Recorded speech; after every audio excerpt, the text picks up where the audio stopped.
대기업 퇴직한 55세 여성 과장. 은퇴 후 선택한 일은 반찬가게 설거지. 내가 이런 일을 하게 될 줄은 정말 몰랐어요. 대기업에서 30년을 일했는데 55세 그녀는 스스로 꽤 잘 살아왔다고 생각했습니다. 대기업에 들어가 남들보다 일찍 과장까지 올랐고 두 아이를 대학까지 잘 보냈습니다. 이제 조금은 쉬면서 내 인생을 즐겨도 되겠지라고 믿었죠. 하지만 퇴직 후 현실은 너무도 달랐습니다.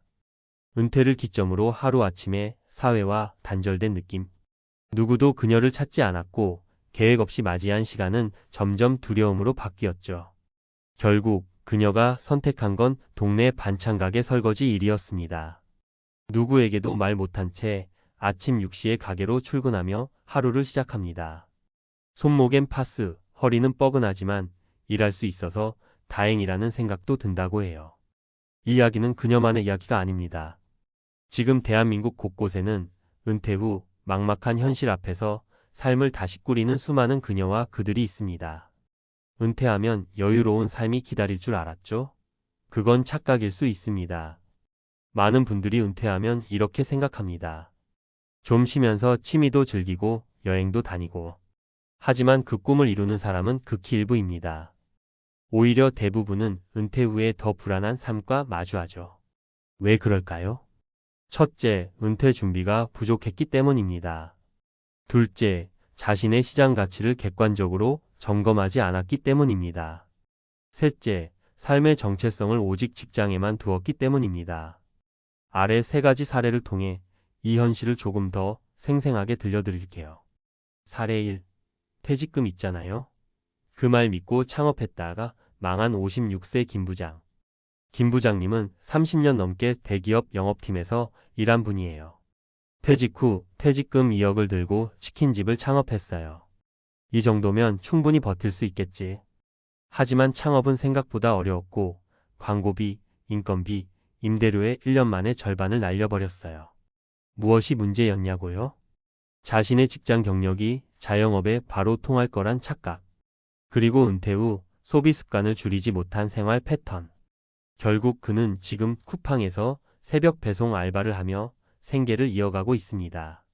그는 말합니다. 퇴직금은 절대 목돈이 아닙니다. 생활비고 보험이고 다시 일어설 자본이죠. 사례 2. 한 번 쉬면 몸도 마음도 늙어요. 58세 여성의 재취업 도전. 박 씨는 대기업 인사팀에서 정년을 채우고 퇴직했어요. 처음엔 쉬는 게 너무 좋았대요. 늦잠도 자고 드라마도 보고. 그런데 2달쯤 지나니 이상한 우울감이 찾아왔어요. 무기력, 외로움, 그리고 나 이제 아무 쓸모도 없는 건가? 라는 자괴감. 결국 그는 구직 사이트에 이력서를 넣기 시작했지만 돌아오는 건 나이로 인한 탈락 통보뿐. 그래서 지금은 재래시장 반찬 가게에서 일하고 있어요. 물론 예전 연봉의 10분의 1도 안 되지만 하루라도 나가서 일하면 사람이 다시 살아나는 기분이에요. 그녀의 말처럼 은퇴 후 정신 건강을 지키기 위해서라도 일은 필요합니다. 사례 3. 나는 준비했다고 생각했는데 계산이 틀렸더라고요. 60세 자산가의 고백. 조 씨는 은퇴 전 순자산 10억 원대였어요. 집 한 채, 상가 하나, 예금, 주식까지. 난 노후 걱정 없을 줄 알았어요. 하지만 고정 지출이 매달 450만 원, 부모님 병원비, 자녀의 결혼비용, 물가 상승까지 더해지면서 5년 만에 자산은 반토막이 났습니다. 그는 결국 상가를 팔고 주 4일 계약직 일을 시작했어요. 일이 있다는 게 다행이죠. 진짜 은퇴는 돈보다 일자리 유무가 결정해요. 은퇴 후 삶 이렇게 준비하세요. 이제 정리해 볼게요. 은퇴 후에도 편안하고 존엄한 삶을 유지하려면 꼭 필요한 조건들이 있습니다. 첫째, 생활비는 절반 이하로 줄여야 합니다. 쓸 수 있는 돈보다 덜 쓰는 습관을 들이세요. 매달 300이 필요했던 분이라면 은퇴 후엔 150으로도 살 수 있는 구조를 만들어야 합니다. 둘째, 소득원은 은퇴 후에도 필요합니다. 작고 단순한 일이어도 좋습니다. 꾸준히 들어오는 수입은 삶의 안전망이자 자신감을 지켜줍니다. 셋째, 삶의 중심을 일에서 나로 바꾸세요. 직책, 회사 명함, 연봉 이 모든 걸 내려놓았을 때 나를 지탱해주는 건 내가 진짜 좋아하고 잘하는 것이에요. 마무리하며 어느 날 갑자기 찾아온 은퇴, 그 후의 삶은 누구도 대신 살아주지 않는다. 55세 여성 과장의 이야기는 누구든 겪을 수 있는 현실입니다. 지금 준비하지 않으면 내가 저런 일까지 해야 하나라는 순간이 내일일 수도 있어요. 하지만 반대로 지금부터라도 준비한다면 그녀처럼 고개 숙이지 않고 당당하게 또 다른 인생을 살아갈 수도 있습니다. 은퇴는 끝이 아니라 또 다른 시작입니다. 준비한 사람만이 그 시작을 주체적으로 맞이할 수 있죠. 당신은 어떤 은퇴를 꿈꾸고 계신가요? 대기업 퇴직한 55세 여성 과장, 은퇴 후 선택한 일은 반찬 가게 설거지.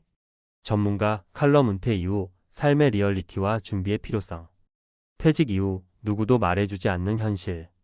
중견 대기업에서 30년 가까이 근무하며 여성 과장까지 오른 씨는 누구보다 성실하게 살아왔습니다.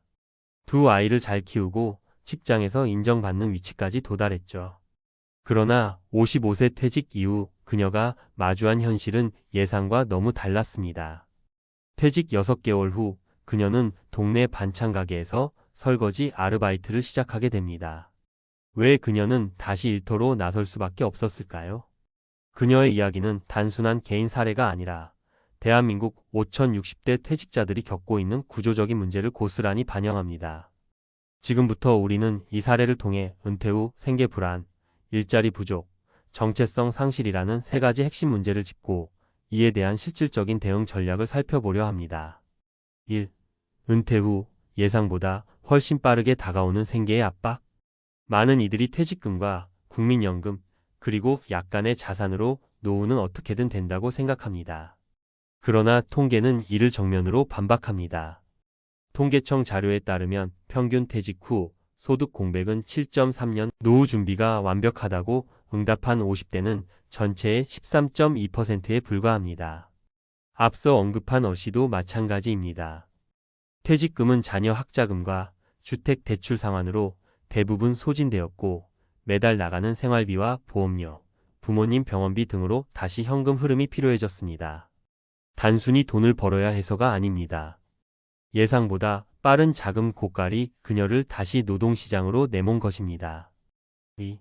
재취업 시장의 냉혹한 현실. 나이와 경력의 역설. 은퇴자들이 다시 일하고 싶어도 받아주는 곳은 대부분 단순 노동 일자리입니다. 그 이유는 간단합니다. 기업은 젊고 값싸고 유연한 인력을 선호하기 때문입니다. 다음은 한 58세 퇴직자의 사례입니다. 저는 30년간 인사팀에서 일했습니다. 경력도 네트워크도 있었지만 정작 퇴직 후엔 어떤 회사도 연락을 주지 않았습니다. 이력서를 50군데 이상 넣었지만 연령 제한이라는 보이지 않는 벽에 막혔죠. 결국 그녀도 재래시장 반찬 가게에서 일하게 되었습니다. 이는 고학력자나 고연봉자일수록 퇴직 후 시장에서 환영받지 못하는 구조의 단면입니다. 3. 퇴직 후 삶에서 가장 무서운 건 소득 단절이 아닌 정체성 붕괴. 경제적 문제 못지않게 심각한 것이 심리적 공허감입니다. 한 직장에 몸담아온 시간이 길수록 사람들은 나의 정체성을 직장에 의존하게 됩니다. 그래서 퇴직 후에는 이런 말들이 종종 나옵니다. 나 같은 사람이 이제 어디서 일해요? 이제 쓸모없는 사람 같아요. 나는 대체 뭘 위해 일해왔던 걸까? 실제로 은퇴 후 12년 안에 우울감, 자존감 하락, 사회적 고립을 호소하는 경우가 급증하며 이로 인한 신체 질환 악화까지 연결되곤 합니다. 그렇다면 어떻게 준비해야 할까요?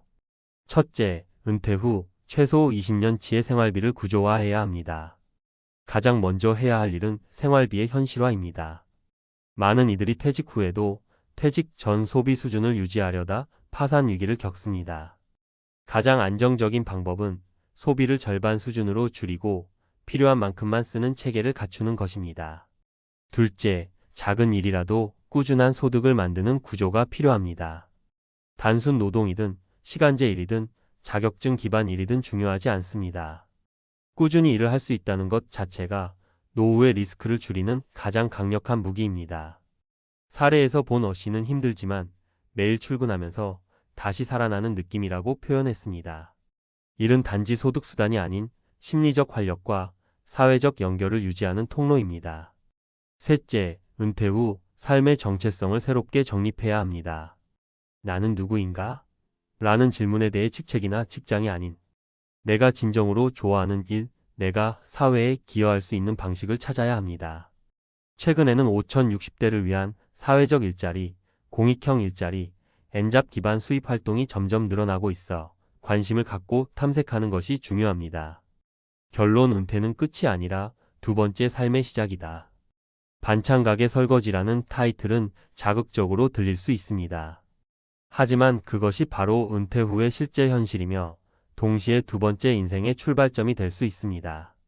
은퇴를 은퇴로만 보지 마십시오. 그것은 단지 이전 삶의 마무리일 뿐 앞으로 펼쳐질 나를 위한 삶의 시작점이기도 합니다. 지금이 바로 그 준비를 시작할 때입니다. 그리고 그 준비는 퇴직 후가 아니라 퇴직 전부터입니다. 글을 마치며 대한민국 5060대 여러분, 이제는 단지 오래 사는 것이 아니라 지속 가능하게 잘 사는 법을 고민할 시간입니다. 지금 하는 준비가 10년 뒤 당신의 자존감과 삶의 질을 결정할 것입니다. 지금 바로 나만의 은퇴 후 생존 전략을 세워 보십시오. 당신의 삶은 아직 끝나지 않았습니다. 오히려 진짜 당신의 시간이 지금부터 시작됩니다. 50대 후반, 은퇴가 코앞인데 나는 어떻게 살아야 할까? 이제 은퇴할 날이 머지 않았구나. 요즘 아침에 눈을 뜨면 문득 그런 생각이 드는 날이 많아졌죠. 예전에는 퇴직이라는 단어가 멀게만 느껴졌는데 어느덧 그날이 코앞으로 다가와 있습니다. 회사에서는 점점 내 의견이 묻히고 젊은 후배들이 나보다 앞줄에 서는 일이 많아졌어요. 한편으론 이제 내려갈 때구나 싶기도 하지만 정작 퇴직 이후를 생각하면 마음이 막막해집니다. 은퇴 후 어떻게 살아야 할지, 돈은 얼마나 필요하고 시간은 어떻게 보내야 할지, 건강은 또 어떻게 챙겨야 할지. 무엇보다 나라는 존재는 회사 없이도 살아갈 수 있을지, 그게 걱정이죠. 그럼 이제부터 50대 후반에 꼭 생각해야 할 은퇴 후 삶의 세 가지 방향에 대해 이야기해 볼게요. 실제 사례를 통해 좀 더 현실감 있게 풀어보겠습니다. 1. 돈이 아닌 흐름을 먼저 설계하라. 생활 패턴부터 재정까지. 은퇴 준비하면 다들 제일 먼저 돈 얘기를 해요. 물론 중요하죠.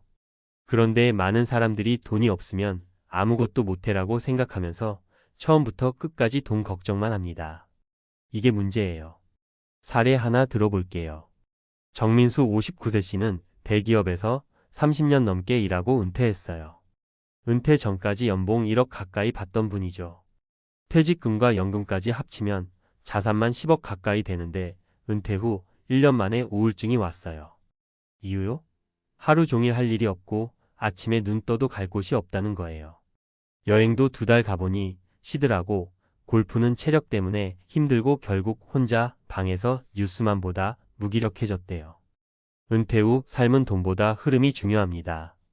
하루를 어떻게 보내는지, 일주일에 누구를 만나고 어떤 활동을 하는지가 더 중요해요. 작은 일이라도 내가 주도해서 하고 몸과 마음을 바쁘게 움직일 수 있어야 합니다.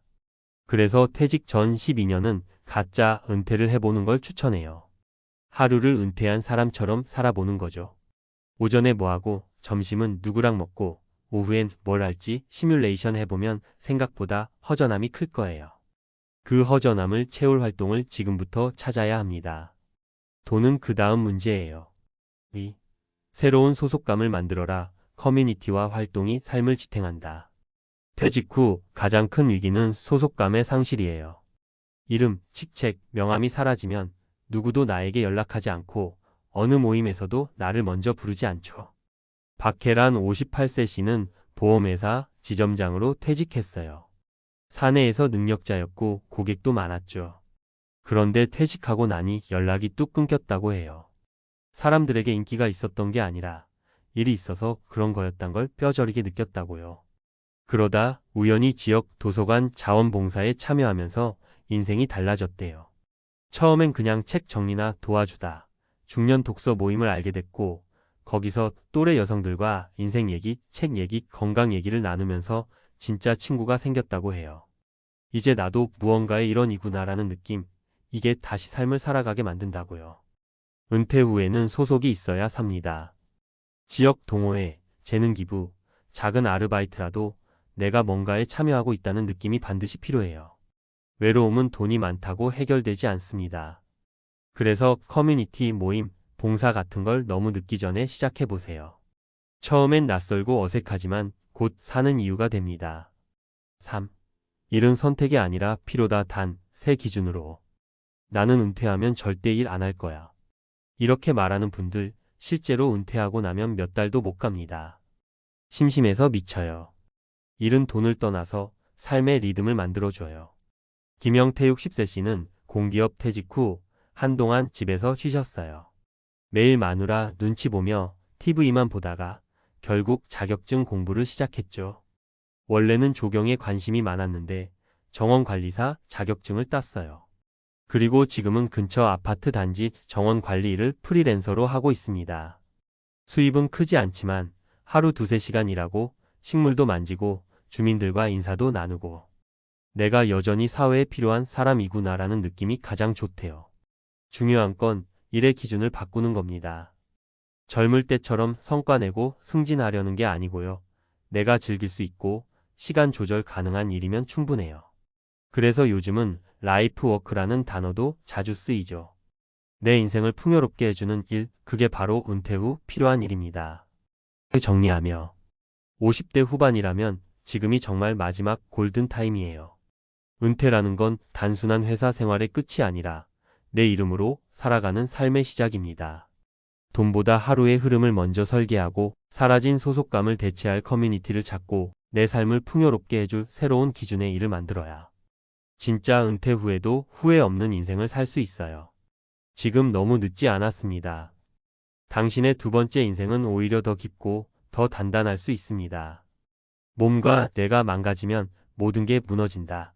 은퇴 후 건강 관리의 진짜 이유. 은퇴 후 삶에서 가장 중요한 건 뭘까요?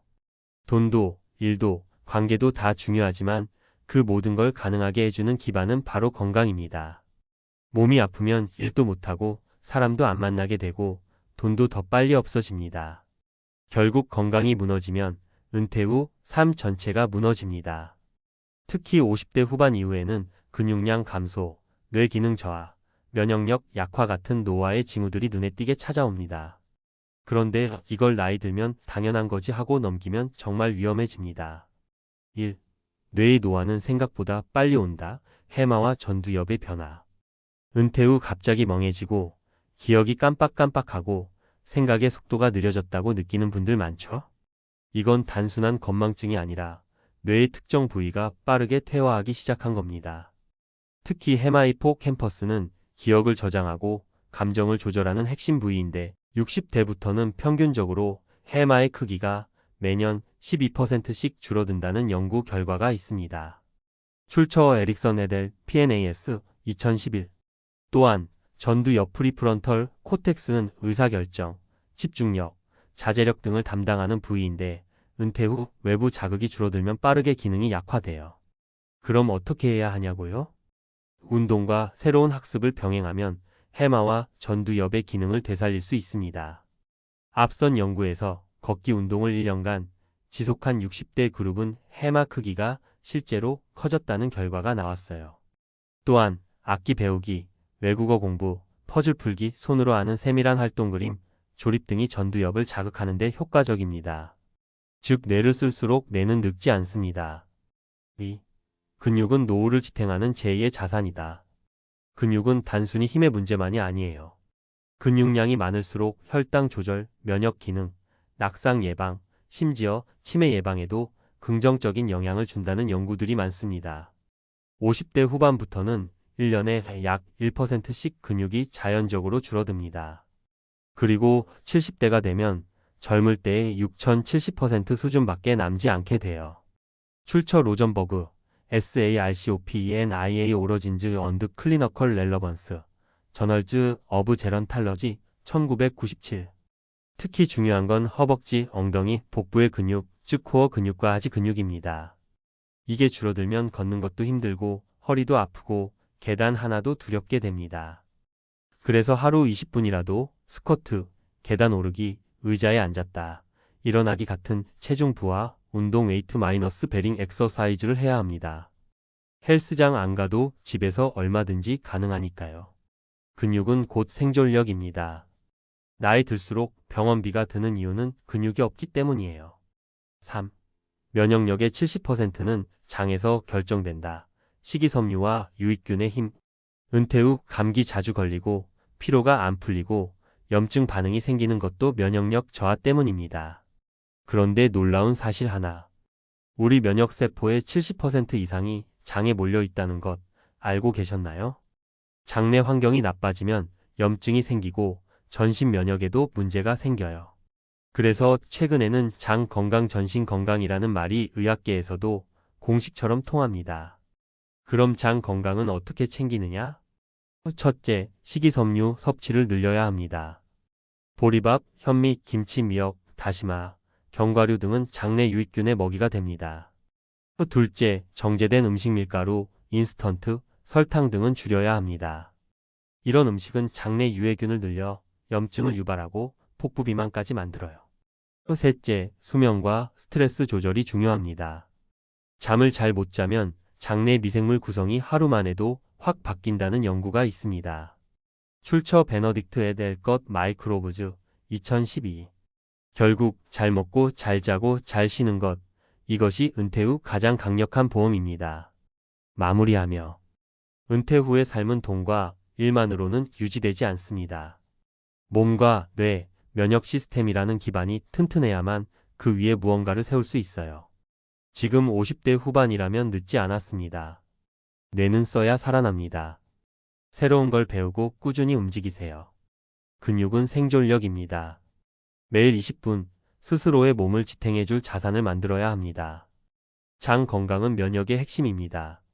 먹는 것, 자는 것, 쉬는 것 모두가 중요합니다. 앞서 이야기했던 은퇴 후의 흐름, 소속감, 일도 모두 건강이 유지될 때 가능한 이야기입니다. 돈은 다시 벌 수 있지만 건강은 잃으면 다시 되돌리기 어렵습니다. 그러니 오늘부터 아주 작게라도 시작해보세요.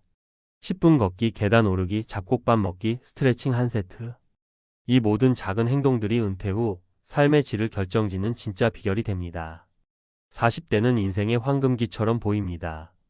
가정, 직장, 그리고 사회적 위치에서 안정감을 느끼는 시기이기도 하죠. 하지만 이 안정감이 오래 지속될 거라고 믿는다면 큰 착각일 수 있습니다. 나는 상위 10%니까 괜찮아라는 자만 속에서 진짜 위기가 시작됩니다. 10억이라는 자산이 있어도 은퇴 후의 삶이 행복과 안정으로 이어질까요? 많은 사람들은 자신이 경제적으로 준비되었다고 착각하지만 40대의 자산 수준은 종종 은퇴 후의 비참한 현실을 숨기고 있습니다. 월급은 늘지만 지출은 더 빨리 늘어나고 자산 관리는 뒷전으로 밀립니다. 막상 퇴직의 순간이 다가오면 준비되지 않은 은퇴 후 삶의 무게가 갑작스럽게 어깨를 짓누릅니다. 우리는 지금 당장 스스로에게 질문해야 합니다. 내가 가진 10억이 과연 은퇴 후 삶을 지탱할 수 있을까? 그렇지 않다면 지금이야말로 현실을 직시하고 제대로 준비를 시작해야 할 때입니다. 10억이 있어도 은퇴는 준비되지 않는다. 40대의 자산 수준의 비참한 현실. 40대가 되면 대부분은 직장에서 중간 이상 자리에 올라 안정적인 소득을 유지합니다. 사회적으로도 인정받고 가족들과의 삶도 평온하게 흘러가는 듯 보입니다. 하지만 겉으로는 안정적인 삶처럼 보여도 은퇴 후를 준비하는 데는 전혀 다른 이야기입니다. 특히 10억 정도면 충분하겠지라는 생각은 큰 착각일 수 있습니다. 자산은 숫자일 뿐 이를 어떻게 활용하고 관리하느냐에 따라 은퇴 후 삶의 질이 결정되기 때문입니다. 사례 1 10억 자산, 그러나 빠르게 줄어든 노후 자금. 김모 씨 48세는 IT 기업에서 성공적인 경력을 쌓으며 자산 10억을 보유했습니다. 그는 자신이 경제적으로 여유가 있다고 느껴 은퇴 준비를 소홀히 했습니다.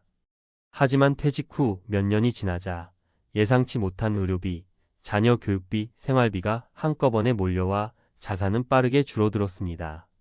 김 씨는 나는 상위 10% 안에 드는 자산을 가졌으니 은퇴 후에도 문제가 없을 거라 생각했다고 말했습니다. 하지만 정작 은퇴 후 들어가는 고정 비용을 계산하지 않았던 것이 화근이었습니다.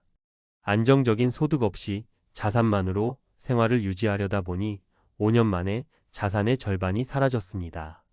10억이라는 숫자는 안정감처럼 보일 수 있지만 계획 없이 사용한다면 물 한 컵을 사막에서 쓰는 것처럼 순식간에 사라질 수 있다는 것을 기억해야 합니다. 사례 이 직장 생활에만 몰두한 40대, 준비되지 않은 퇴직? 이모 씨 42세는 금융업계에서 탄탄한 커리어를 쌓고 있었습니다. 하지만 그는 매달 받는 고소득에 안주하며 내가 이 회사에서 은퇴할 때까지는 돈 걱정이 없겠지라는 생각으로 은퇴 후 삶에 대한 준비를 미뤘습니다. 하지만 예상치 못한 구조 조정으로 인해 50대 초반에 조기 퇴직을 하게 되었고 매달 고정 수입이 끊기자 그는 충격에 빠졌습니다. 더 큰 문제는 그가 은퇴 후 삶을 위해 준비해둔 자산이 없었다는 점입니다. 그는 퇴직 후에 뭐라도 하면 되겠지라고 쉽게 생각했지만 나이와 사회적 위치로 인해 구직 시장에서 살아남기 쉽지 않았습니다. 은퇴 후 자산을 준비하지 않으면 40대 이후의 삶은 생각보다 더 위태롭다는 것을 깨닫게 된 것입니다. 사례 3자녀 교육비와 부채로 자산 소진. 박모 씨 45세는 자녀 둘을 사립학교에 보내며 매달 500만 원 이상의 교육비를 지출하고 있었습니다. 그는 자녀에게 좋은 교육을 주는 것이 부모로서의 도리라며 매달 고정 수입의 절반을 자녀 교육에 쓰고 나머지로는 대출 이자를 갚았습니다. 박 씨는 내 집 마련도 했고 자녀가 좋은 대학만 가면 이후엔 경제적으로 나아지겠지라는 기대를 품고 있었지만 결국 자산은 부채로 점점 갉아먹히는 상황에 이르렀습니다. 부모의 희생으로 자녀가 성공한다고 해서 그것이 곧바로 은퇴 후의 경제적 안정으로 이어지지 않습니다. 오히려 박 씨처럼 은퇴 준비를 미룬다면 결국 퇴직 후 삶은 막막할 수밖에 없습니다. 은퇴 준비를 위한 3가지 핵심 전략. 현실적인 자산 목표 설정하기 10억이 있어도 고정비용, 의료비, 인플레이션 등 은퇴 후 예상 비용을 꼼꼼히 따져야 합니다. 단순히 이 정도면 충분하겠지라는 막연한 낙관보다는 월 단위로 필요한 자금을 구체적으로 계산하고 자산을 분산 관리해야 합니다. 노후 소득원을 미리 확보하기. 고정 소득 없이 자산만으로 은퇴 후 생활을 유지하는 것은 불가능에 가깝습니다. 연금, 투자, 혹은 은퇴 후에도 가능한 부업을 통해 최소한의 소득원을 마련해야 합니다. 지출을 줄이고 소비 패턴 바꾸기. 은퇴 후의 삶은 소득이 줄어들 수밖에 없기 때문에 젊었을 때부터 절약하는 습관을 길러야 합니다. 특히 사치성 소비는 줄이고 건강 유지와 경험을 쌓는 데 집중하는 것이 중요합니다. 마무리하며 40대의 자산 수준은 현재의 삶을 유지하기엔 괜찮아 보일지 몰라도 은퇴 후에는 비참한 현실로 이어질 가능성이 큽니다. 나는 괜찮겠지라는 막연한 안심 대신 지금 당장 은퇴 후를 구체적으로 설계해야 합니다. 김 씨, 이 씨, 박 씨의 사례에서 보듯 은퇴 후의 삶은 미리 준비한 만큼 달라질 수 있습니다. 이제는 현실을 직시하고 나만의 은퇴 전략을 실행할 때입니다. 여러분의 은퇴 후 삶은 준비된 만큼 빛날 것입니다. 전문가 칼럼 10억 자산의 함정 40대가 진짜 알아야 할 은퇴 전략. 안녕하세요. 은퇴 재무설계 전문가입니다. 오늘은 많은 분들이 10억이면 안정적인 노후를 보낼 수 있지 않을까? 라는 기대를 갖고 계시지만 현실적으로는 그렇지 않을 수 있다는 이야기를 해보려고 합니다. 이전 글에서 40대에 접어든 분들이 자산 10억을 보유하고도 은퇴 후 삶이 비참해질 수 있음을 보여주는 사례를 살펴봤는데요. 이번에는 좀 더 깊이 들어가서 왜 10억이 있어도 노후가 불안정해질 수밖에 없는지, 그리고 어떻게 대처해야 하는지 전문가 입장에서 말씀드리겠습니다. 1. 40대는 현재보다 미래가 더 중요한 시점입니다. 40대가 되면요, 직장에선 꽤 높은 연봉을 받기도 하고 사회적으로도 안정됐다는 시선을 받을 수 있습니다. 주변에서도 부럽다, 이제 좀 편해졌겠네 라는 말을 듣곤 하죠. 실제로 직장 내 입지도 탄탄해지고 어느 정도 자산을 모았다면 당장 현실적인 걱정은 크게 없을 수 있습니다. 하지만 이 시기가 사실은 미래 대비를 가장 치열하게 해야 하는 시기입니다. 50대 이후로는 건강 문제, 자녀 교육 문제, 그리고 경력 후반부 리스크까지 한꺼번에 몰려오기 때문이죠. 더군다나 회사에서 고연봉자를 구조조정 대상으로 먼저 꼽는 흐름도 꽤 오래전부터 이어져 오고 있습니다. 나는 상위 10%니까 괜찮아라는 생각이 가장 위험한 함정이라는 걸 아셔야 합니다. 10억이라는 자산이 있어도 불시에 직장을 그만두게 되거나 예상치 못한 지출이 계속 생겨나면 그 10억은 금세 9억, 8억, 또 순식간에 5억 아래로 훅 떨어질 수 있습니다. 10억이라는 숫자에 대한 과도한 환상. 많은 분들이 10억이라는 금액에 큰 의미를 부여합니다. 두 자릿수 자산이 주는 심리적 만족감은 말 그대로 엄청나죠. 그런데 막상 은퇴 후에는 월 생활비, 각종 보험료, 자녀에게 지원해야 할 비용, 혹은 본인의 건강 문제에 들어가는 돈 등 지출 항목이 폭발적으로 늘어납니다. 인플레이션 물가가 꾸준히 오르기 때문에 현재 10억의 가치가 10년 후에는 훨씬 줄어들 수 있습니다. 고정지출 의료비나 요양비용, 자녀 학자금처럼 미리 예상하기 어려운 지출이 적지 않습니다. 투자의 위험 가지고 있는 10억을 굴려서 수익을 얻으려면 그만큼 시장 리스크도 감수해야 하죠. 단순히 은행 이자만으로는 물가 상승률조차 커버하기 힘들 수 있습니다. 이렇게 보면 10억이라는 자산이 결코 넉넉한 노후를 약속해주지 않는다는 걸 알 수 있습니다. 물론 10억이 적은 돈은 아니지만 10억이면 노후는 걱정 없겠지라고 생각하는 순간 그 틈을 타 예상치 못한 변수가 우리 가정을 흔들어 놓을 수 있다는 사실을 기억하셔야 합니다. 3. 40대에 찾아오는 전환점 자녀, 부모, 그리고 자기 자신. 40대에는 여러 역할을 동시에 수행해야 합니다. 아직 자녀가 어리거나 사립학교 혹은 유학 등을 계획하시는 분들은 교육비 부담이 큽니다. 동시에 부모님 세대가 요양이나 병원비가 많이 들어가는 연세가 되기도 하죠. 그리고 가장 중요한 건 자기 자신인데요. 회사에서는 어느 정도 연차가 쌓여서 관리 자급이 되었지만 그만큼 스트레스도 쌓이고 몸 상태도 예전 같지 않습니다. 건강진단에서 이상 징후 하나라도 나오면 병원비가 들어가기 시작합니다. 이런 상황에서 10억 자산은 생각보다 빨리 소진될 수 있다는 게 전문가로서의 솔직한 견해입니다. 삶이 계속해서 비용을 요구하는 중에 여러분은 무한정 새로운 돈을 만들어내기가 점점 어려워진다는 거죠. 4. 구체적인 은퇴 재무설계 플랜 B를 반드시 마련하세요. 그렇다면 어떻게 대비해야 할까요? 40대라면 지금이야말로 정밀한 재무설계를 해야 할 시기입니다. 아래는 제가 현장에서 가장 많이 드리는 조언인데요. 간단해 보이지만 실제로 실행에 옮기기까지는 꽤 결심이 필요합니다. 자산 구조 점검하기. 단순히 예금, 적금, 부동산만 가지고 있다면 수익률 면에서 한계가 분명합니다. 주식, 채권, 펀드, ETF 등 여러 투자 수단을 적절히 섞어볼 필요가 있어요. 단, 투자에는 항상 리스크가 따르므로 목돈 관리와 단기 유동성 확보를 어떻게 조합할지 전문가 도움을 받으시는 걸 권장드립니다. 공적연금 최적화. 국민연금, 직역연금 등 공적연금은 가장 안정적인 노후 소득원입니다. 40대 중반이라면 국민연금 예상 수령액을 확인하고 추후 더 받기 위해 추가로 납입할 수 있는 방법, 추후 납부, 이미 계속 가입 등이 있는지 알아보시는 게 좋습니다. 부업, 은퇴 후 소득원 시뮬레이션. 요즘은 퇴직 후에도 뭔가 수익을 만들어내는 1인 창업, 온라인 사업 등이 활발해졌습니다. 40대부터 관심 분야나 특기를 살려 부업을 시작해보면 은퇴 후에도 익숙해진 일을 통해 돈을 벌 수 있습니다. 10억이 있다고 하더라도 흐르는 물줄기를 하나 더 만들어 놓아야 장기적으로 안정적입니다. 지출 구조 다이어트. 교육비, 주거비, 통신비, 각종 구독 서비스 등 매달 나가는 돈 중에서 꼭 필요한 것과 불필요한 것을 구분해 보세요. 한 번씩 집요하게 점검하고 가성비가 안 맞으면 과감히 끊거나 대안을 찾아보시길 추천드립니다. 이런 소비 다이어트를 통해 절약된 돈을 장기 투자로 돌리면 티끌 모아 태산 원리가 은퇴 준비에 큰 도움이 됩니다. 5. 불안감보다 준비가 더 큰 힘을 갖는다. 사실 은퇴 얘기를 하면 다들 마음 한구석이 무거워지거나 불안해집니다. 내가 정말 잘하고 있는 건가? 더 모아야 되나? 같은 불확실한 생각이 들죠. 하지만 막연한 불안감보다는 구체적인 준비가 훨씬 더 힘이 됩니다.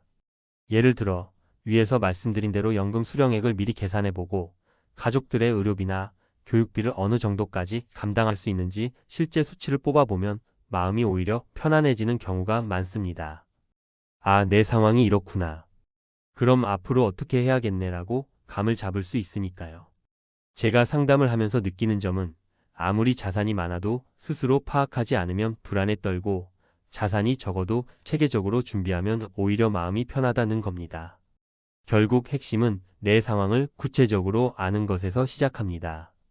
6. 결론 40대부터 현실과 미래를 동시에 챙기자. 오늘 칼럼의 핵심 메시지는 이것입니다.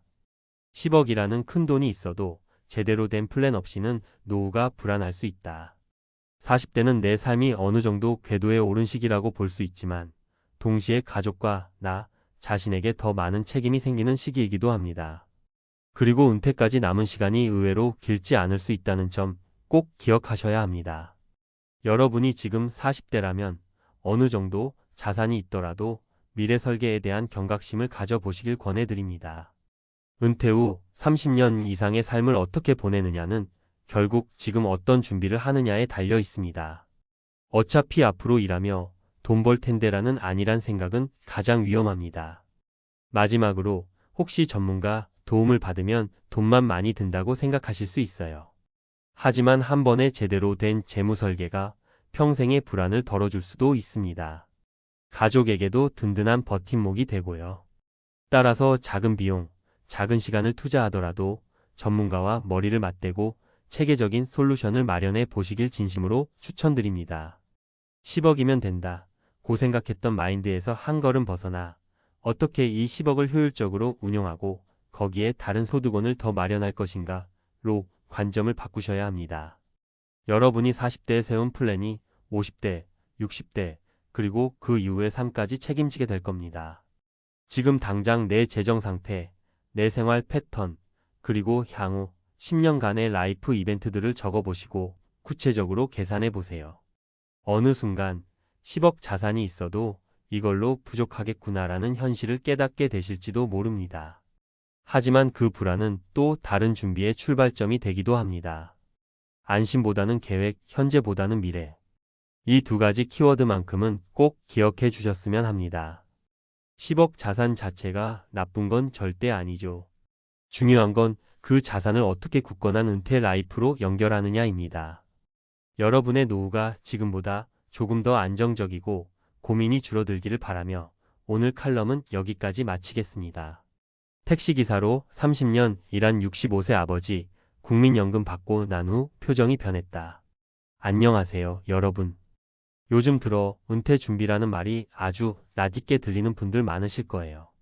한창 현장에서 열심히 뛰다가 어느덧 내 나이가 50 중반을 넘어가고 60세를 바라보게 되면 은퇴 후 나는 어떻게 살아야 하지? 라는 고민이 머릿속에서 떠나질 않죠. 특히 택시기사로 오래 일하신 분들, 혹은 영세 자영업자나 중소기업 다니시는 분들은 국민연금이 내 노후를 얼마나 책임져 줄지 불안감이 들기도 합니다. 오늘은 저희 집 이야기를 살짝 들려드릴까 해요. 제 아버지는 무려 30년을 택시 운전대로 생계를 이어가셨습니다. 새벽같이 일어나 손님들을 태우고 밤늦게 들어오시기를 매일 반복하셨죠.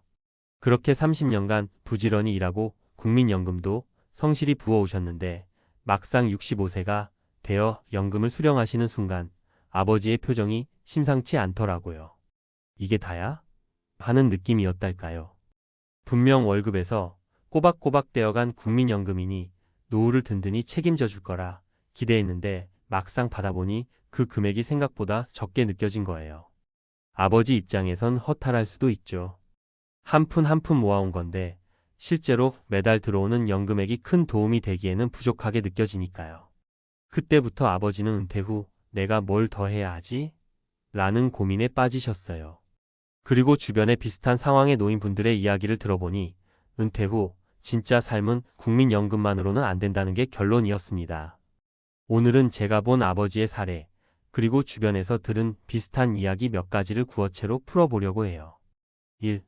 택시기사로 평생을 보냈는데 이 돈으로 내 노후가 가능할까? 아버지 이야기부터 해볼까요?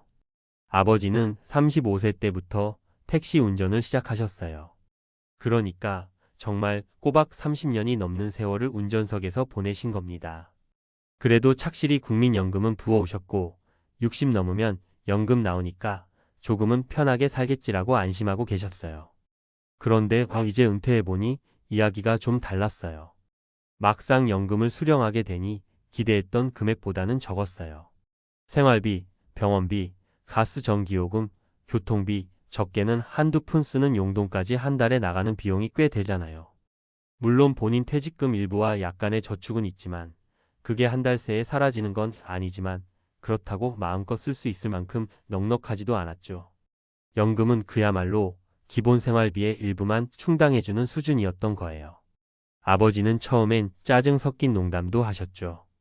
택시만 30년을 굴었는데 노후도 편하지 못하면 내가 이 고생을 왜 했나 하시면서요. 그래도 시간이 조금 지나자 그래도 어디 하나 기대어 도움받는 곳이 있는 게 다행이다. 나보다 못한 분들도 많잖아라며 마음을 다잡으셨습니다. 결국 아버지는 연금만 가지고는 부족하다고 판단하고 적은 돈이라도 벌 수 있는 아르바이트를 찾기 시작하셨어요. 가끔은 동네 마트에서 물건 진열하는 일도 하시고 심부름센터에서 기사로 잠깐 일하시기도 했죠. 물론 연금이 아예 쓸모없다는 이야기는 아니에요.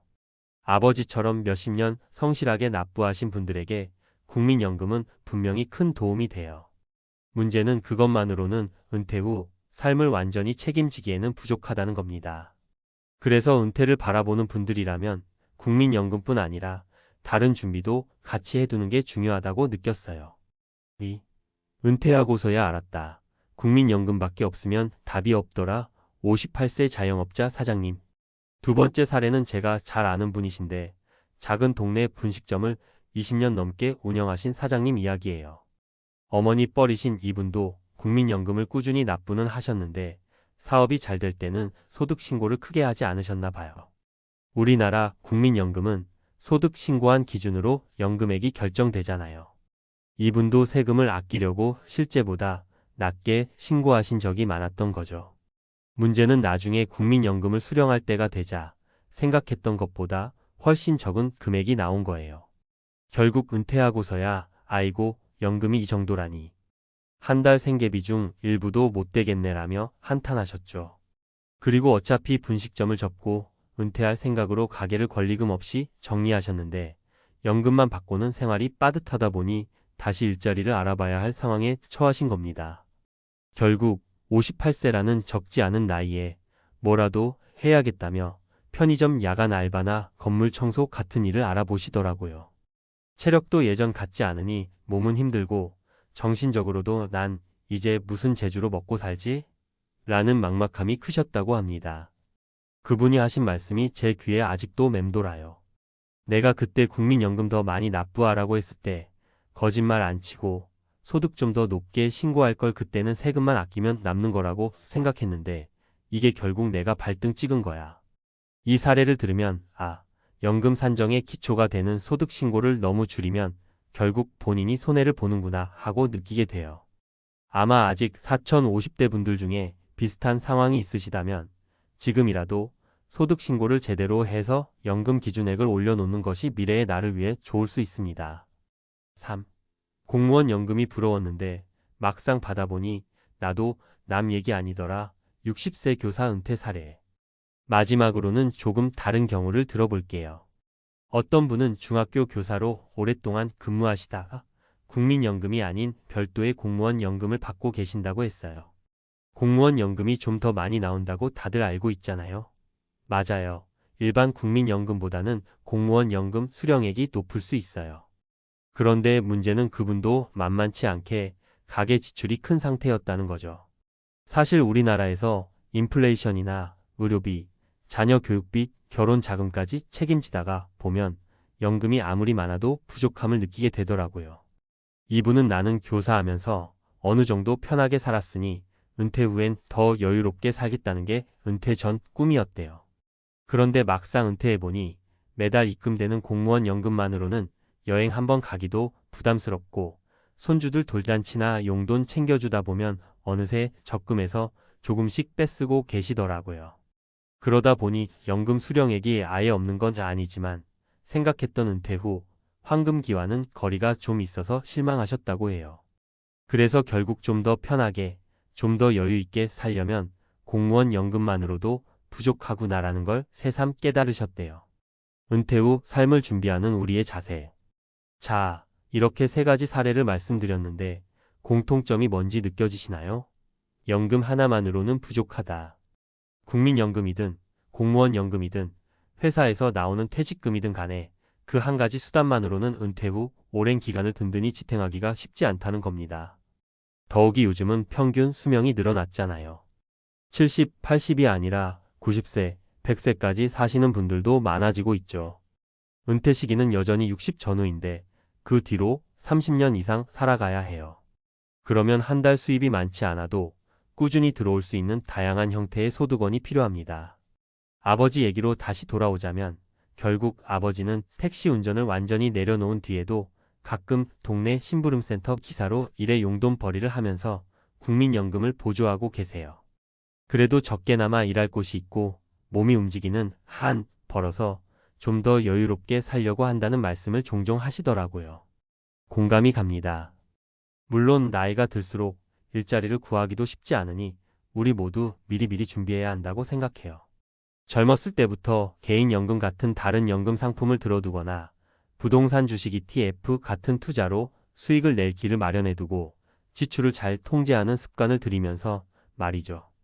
그리고 만약 자영업을 하시거나 자유직 종사자라면 소득 신고를 지나치게 줄이지 않는 것도 중요해요. 나중에 받을 국민연금 규모가 달라질 수 있으니까요. 한편 너무 걱정만 할 필요는 없습니다. 앞서 말씀드렸듯이 국민연금이 전혀 쓸모없다는 얘기는 아니니까요. 오히려 세계적으로 보았을 때 우리나라 국민연금 제도가 어느 정도 안정적인 편이라는 평가도 있잖아요. 중요한 건 나 혼자 설계하는 은퇴 대비책을 철저히 세워야 한다는 겁니다. 아버지도 이제는 은퇴 후 삶이 단순히 연금 얼마나 받느냐의 문제가 아니라 새로운 일을 찾고 새로운 소득원을 찾고 거기에 맞춰 내 생활비를 조절하는 과정이라고 말씀하세요. 어느 정도 적응 기간이 지난 뒤부터는 오히려 더 얼굴이 밝아지셨고 새로운 인간관계도 생기고 일에 대한 자부심도 회복하시는 모습이 보기 좋습니다.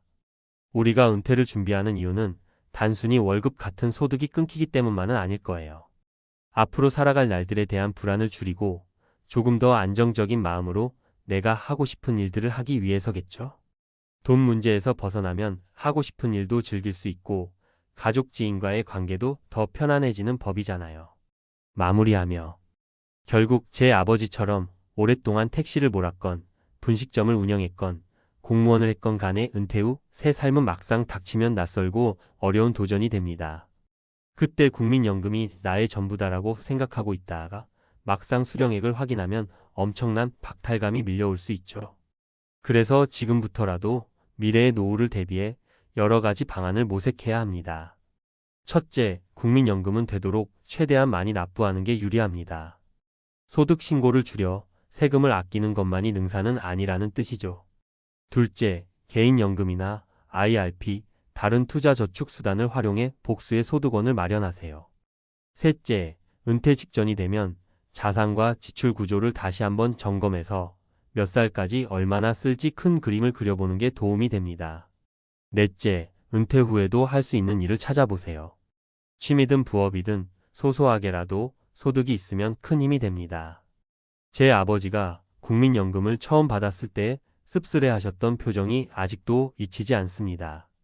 하지만 이제 몇 년이 지나고 보니 그게 오히려 새로운 시작이었다고 생각해요. 그래, 이 돈으론 부족하니 내가 또 뭘 해볼까? 하고 도전하고 계시거든요. 여러분도 혹시 비슷한 고민을 하고 계신다면 오늘 이야기가 조금이나마 도움이 되었으면 좋겠습니다. 부족한 연금 탓에 좌절하기보다 더 미리미리 준비하고 도전해보자는 마음가짐이 중요한 것 같아요. 무엇보다 은퇴 후 삶을 우울하게 보내기보다는 새로운 기회와 가능성을 엿볼 수 있는 시간이 되길 바랍니다. 언제나 여러분의 은퇴 준비를 진심으로 응원합니다. 부족한 점이 많겠지만 저 역시 아버지를 보면서 얻은 시행착오와 깨달음을 조금씩 나눠드리고자 해요. 오늘 이야기를 계기로 함께 든든하고 행복한 노후를 설계해 봅시다. 감사합니다.